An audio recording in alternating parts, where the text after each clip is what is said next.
नमस्कार दोस्तों, English with Rupesh sir YouTube channel पर आप सबों का स्वागत है।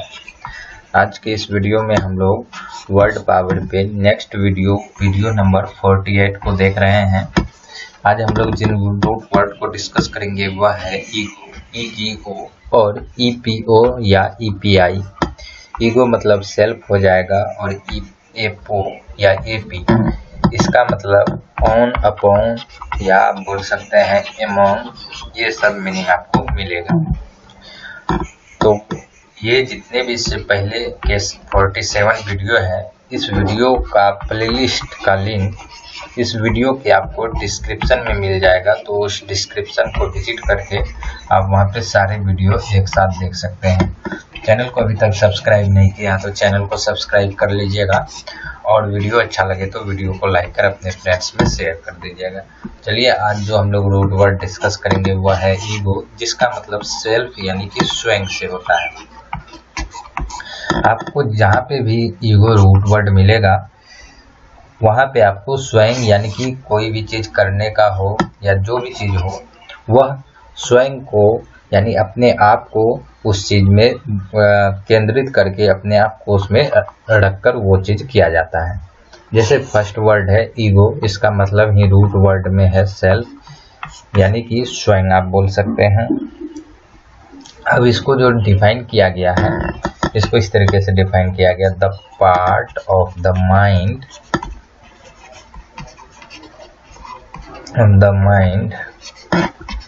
that is responsible for your sense of who you are, कि आप कौन हैं, मैं कौन हूँ, इस तरीके का भावना जो माइंड में इस तरीके के भावना के लिए रिस्पॉन्सिबल है, उस पार्ट को, वही पार्ट तो है जो कि अपने आप को किसी भी मनुष्य को स्वयं या मैं का बोध कराता है। तो उसके लिए वर्ड है ईगो। जैसे नेक्स्ट वर्ड है ईगो सेंट्रिक। ईगो मतलब तो हो गया सेल्फ और ये हो गया सेल्फ और सेंटर मतलब अपने आप को उस केंद्र में रखना। तो जब कोई भी चीज को करने से पहले सिर्फ अपना ही उसमें स्वार्थ देखा जाए, अपने आप को सेंटर में रख के कोई काम किया जाता है, तो उसको कहते हैं ईगोसेंट्रिक। आप यहाँ सिंपली देख सकते हैं, ईगो मतलब हो गया सेल्फ और सेंटर मतलब सेल्फ को सेंटर में रख कर कोई काम किया गया है, तो उसको हम लोग क्या बोलेंगे, ईगोसेंट्रिक। अब इसको हम लोग बोल सकते हैं, अगर हिंदी में बोले तो स्व केंद्रित, यानी कोई भी चीज जो किया गया है वह अपने आप को उसके केंद्र बिंदु में रखकर किया गया है। इंग्लिश में इसको हम लोग इस तरीके से डिफाइन करेंगे, थिंग्स ओनली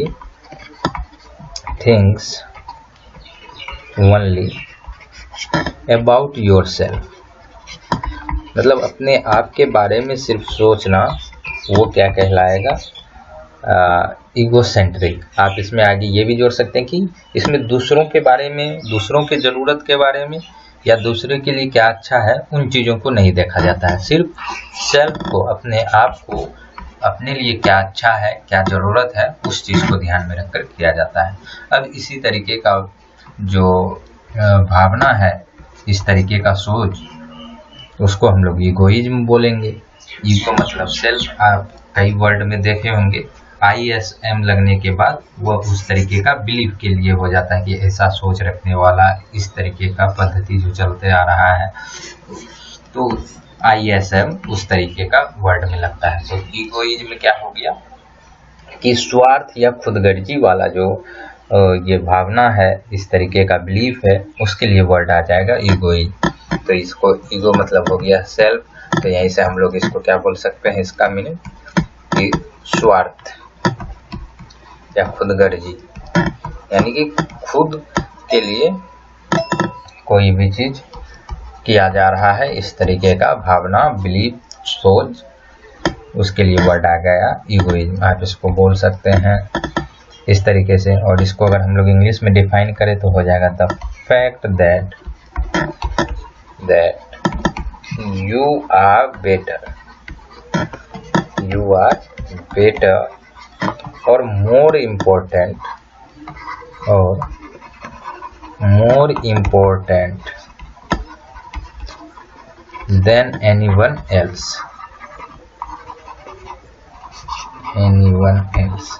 यानी कि आप किसी भी चीज के लिए ज्यादा अच्छा हैं या ज्यादा इम्पोर्टेंट हैं किसी दूसरे को से, तो इस तरीके का जो बिलीफ वगैरह है उसको हम लोग बोलेंगे ईगोइज्म। नेक्स्ट वर्ड है ईगोटिस्ट। ईगोटिस्ट क्या है कि वैसा व्यक्ति जो अब इस तरीके का भाव रखता है, स्वयं का भाव रखता है, कोई भी चीज करता है अपने आप को केंद्र में रख के करता है, तो उस व्यक्ति को हम लोग बोलेंगे ईगोटिस्ट। यानी कि आप बोल सकते हैं ये नाउन है, वह व्यक्ति के लिए आया है ईगोटिस्ट। तो आप इसको हिंदी में अगर बोले तो अभिमानी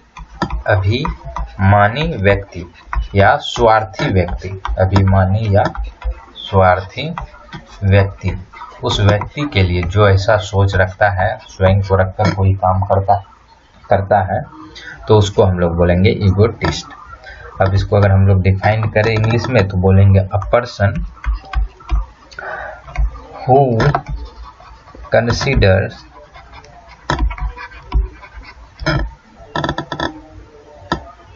themselves to be better or more important than others, जो अपने आप को दूसरे से ज़्यादा अच्छा और इम्पोर्टेंट समझता है, वैसे व्यक्ति को हम लोग क्या बोलेंगे ईगोटिस्ट। आई होप फ्रेंड्स यहाँ पे जो अभी हम लोग ईगो रूट वर्ड देखें उससे सारे वर्ड्स को आप समझ गए होंगे। नेक्स्ट जो रूट वर्ड है वह EPO या EPI, कई जगह आपको EP रहेगा, इसका मतलब जैसे ये वर्ड है इसका मतलब एट होता है। तो इनसे बनने वाले चलिए वर्ड्स को अब हम लोग देखते हैं। इसका मीनिंग ऑन, अपॉन या अमंग, इस तरीके का मीनिंग आएगा। तो चलिए अब यहाँ पे जो फर्स्ट वर्ड है एफीमेरल, यहाँ पे EP जो है एट हो गया और HEMERAL यह मॉडिफाइड रूप है हीबी का, HEBE इस वर्ड से मॉडिफाइड हुआ है, जिसका मतलब होता है अर्ली मैनहुड, यानी अर्ली मैनहुड। अब कोई भी चीज अर्ली मैनहुड यानी कि मैनहुड से पहले, यानी जो बहुत कम समय के लिए घटा, मैनहुड से भी पहले।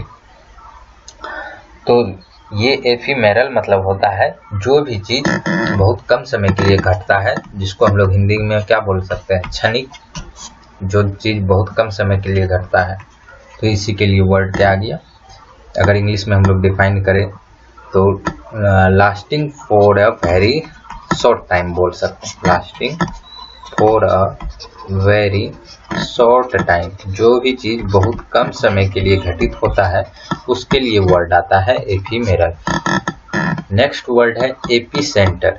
यहाँ पे आपको एपी मतलब मिलेगा ऑन, इसका मीनिंग, और सेंटर मतलब तो केंद्र, यानी कि अपने आप में किसी चीज को के केंद्र में रखना। जैसे अभी हम लोग एगो सेंट्रिक पढ़े, और एपी सेंटर, अब जो कोई भी चीज सेंटर में हो, यहाँ पे ये हो गया सेंटर, और ऑन सेंटर जो भी चीज केंद्र में हो किसी का, उसको हम लोग बोलेंगे एपी सेंटर।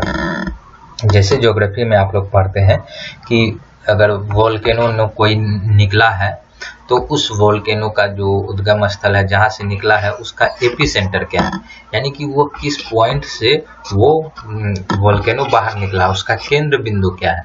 तो एपी सेंटर मतलब क्या हो जाएगा कि कोई भी चीज केंद्र में स्थित होना, उसको हम लोग बोलेंगे AP centre. On centre, centre में होना, एपी सेंटर। तो आप इसको बोल सकते हैं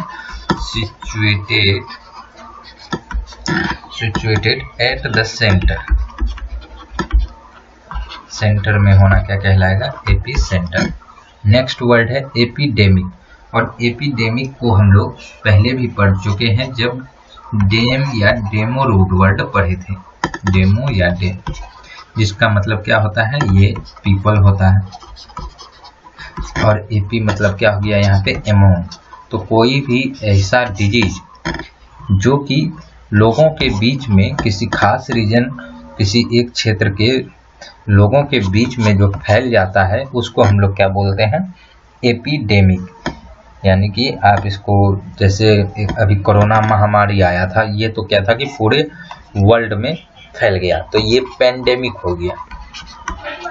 लेकिन कोई एक विशेष क्षेत्र के लोगों में जब फैलने लगे, किसी एक ग्रुप के लोगों के, मतलब इसका एरिया बहुत कम हो, उस एरिया में जब फैलने लगे तो उसको हम लोग एपिडेमिक बोलते हैं।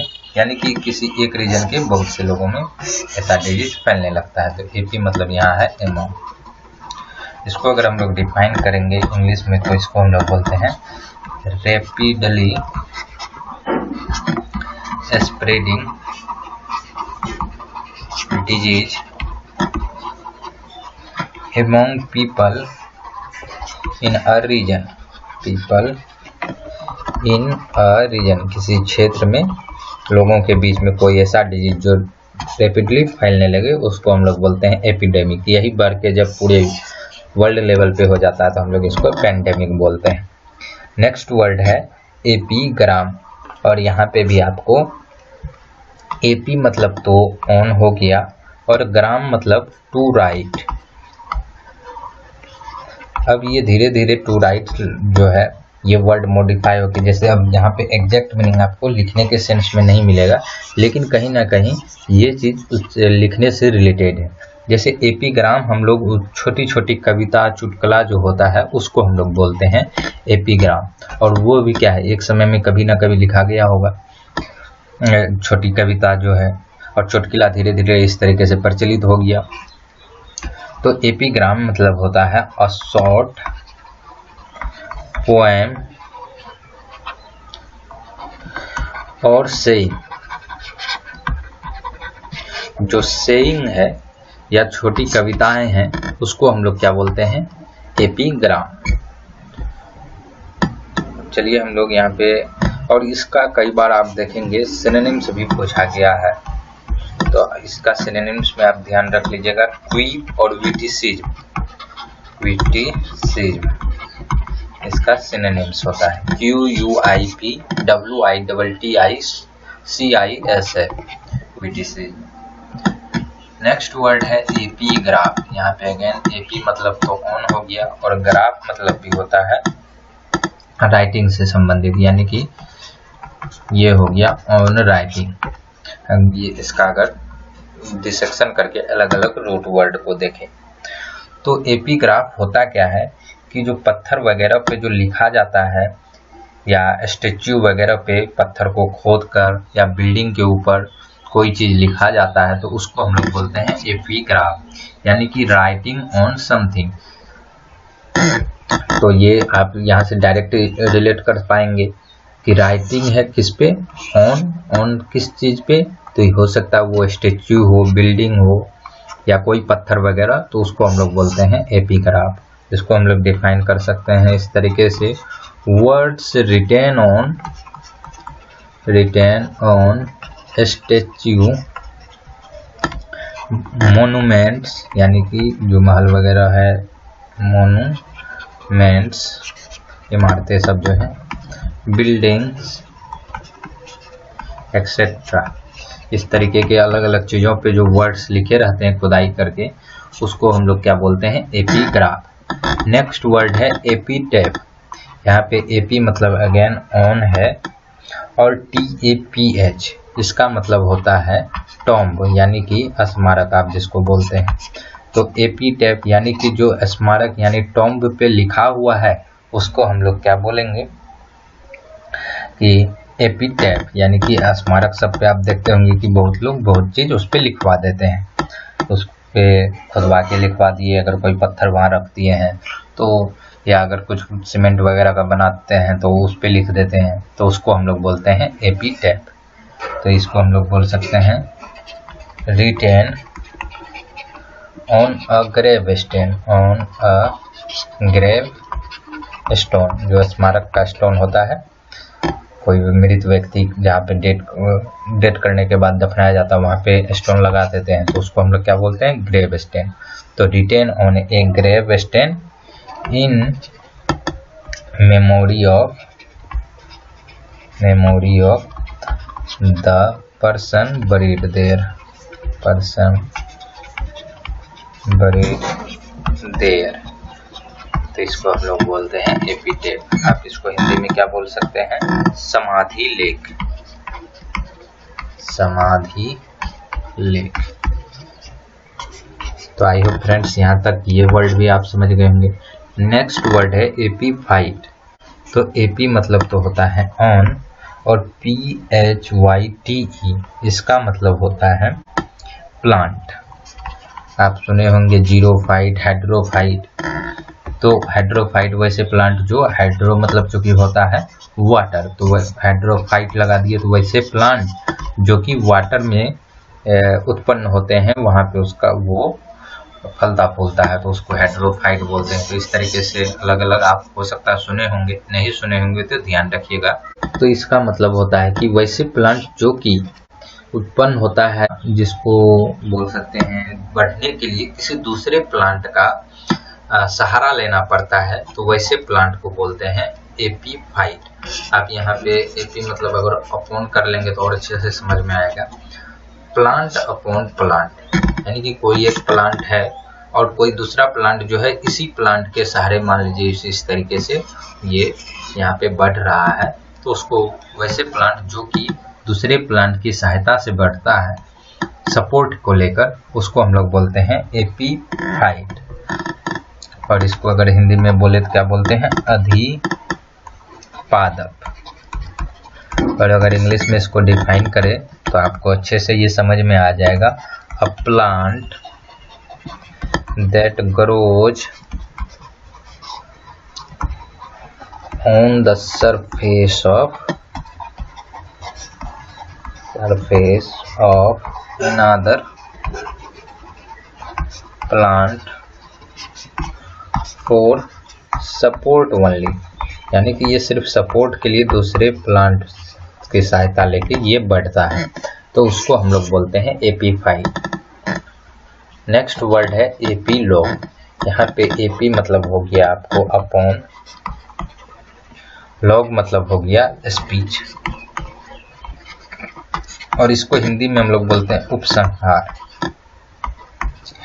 यानी कि आप इसको उपसंहार से आप समझ गए होंगे कि किसी भी स्पीच हो सकता है या किसी ड्रामा वगैरह के लास्ट में, अंतिम में जो होता है उसको हम लोग बोलते हैं उपसंहार। जैसे कि आप निबंध लिखते हैं तो उसमें एक भूमिका लिखते हैं, सबसे लास्ट में फिर क्या करते हैं, वो हम लोग लिखते हैं उपसंहार, यानी कि कंक्लूडिंग पार्ट, जो कि आप बोल सकते हैं कि लास्ट में मॉरल ऑफ द स्टोरी क्या निकलता है, जो कि कंक्लूड करते हैं कि पूरे जो घटनाक्रम में क्या हुआ और इससे उस घटनाक्रम का क्या फल है, क्या कंक्लूड कर सकते हैं, उस पूरे चीज़ से क्या समझ में आता है, तो उसको हम लोग बोलते हैं एपीलॉग।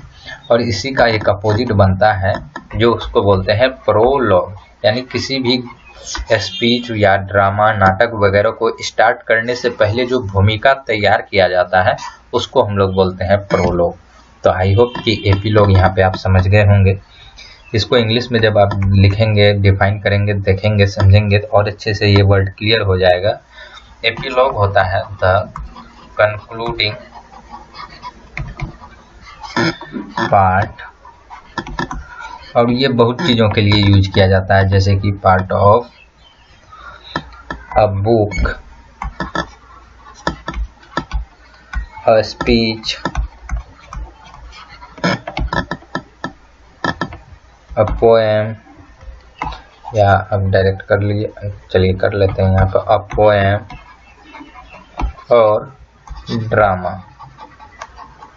तो ड्रामा, पोएम, किसी भी चीज़ के लिए जो अंत में आप एक तरीके से इसको रिलेट कर सकते हैं निष्कर्ष वाले पार्ट से, जो निष्कर्ष निकलता है किसी चीज़ का, जब लास्ट में जो निकलता है कंक्लूडिंग पार्ट, चाहे वो किसी बुक का हो या कोई स्पीच, भाषण वगैरह का हो, या कोई पोएम, कोई नाटक, ड्रामा का हो, तो उसको हम लोग बोलते हैं एपीलॉग। और इन सब चीज़ों का जो स्टार्टिंग में, इस सब चीज़ों का जो अगर कहीं पे नाटक मान लीजिए स्टार्ट हो रहा है, जो स्टार्टिंग में इंट्रोड्यूस किया जाता है सभी चीजों को, या भूमिका तैयार किया जाता है, तो उसको हम लोग बोलते हैं प्रोलोग। तो ये दोनों वर्ड एक दूसरे के अपोजिट हो जाएंगे, एंटोनिम हो जाएंगे।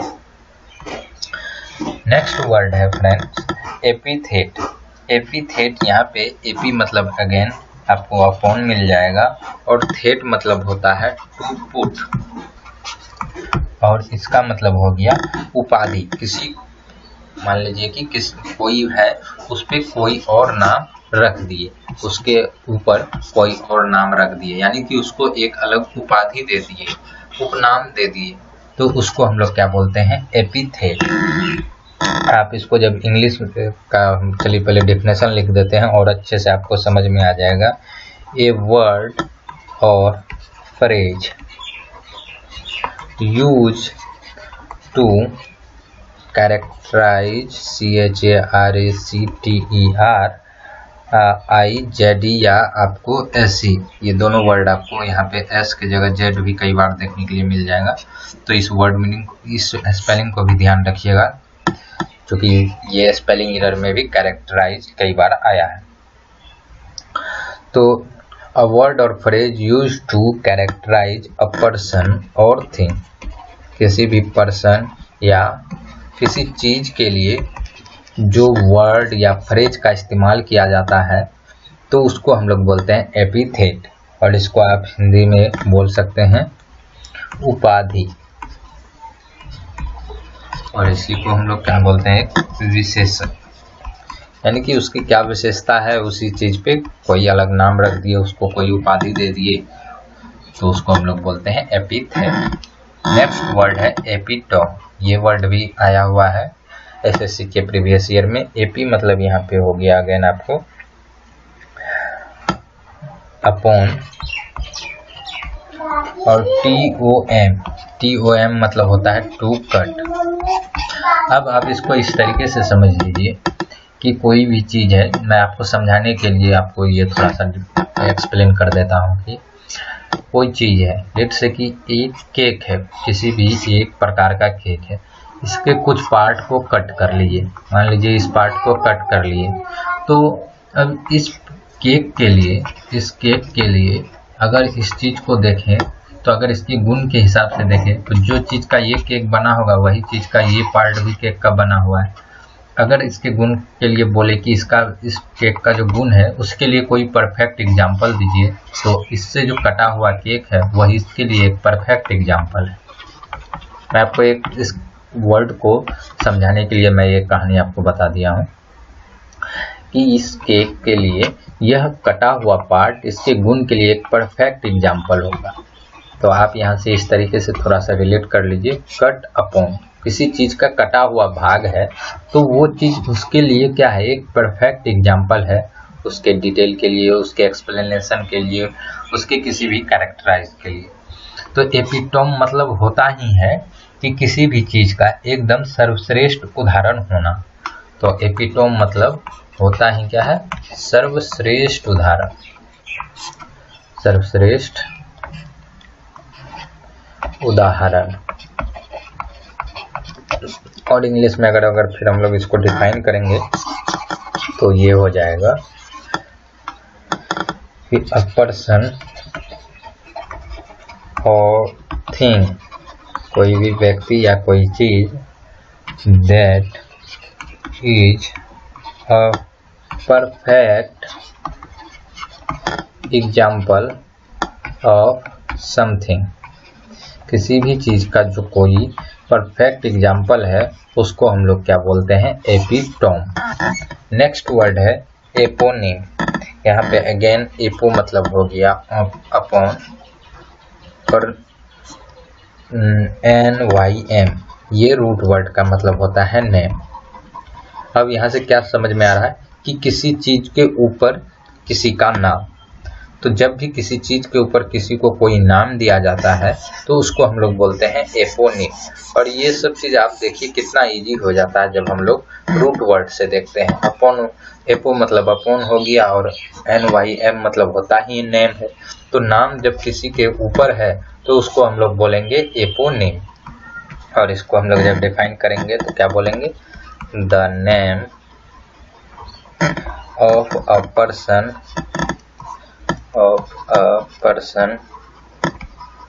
or thing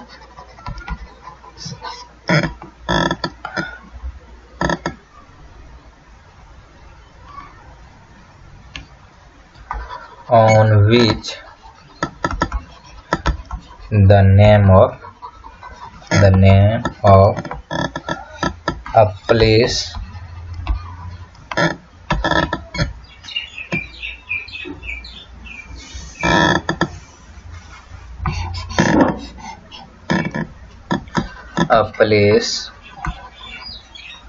an invention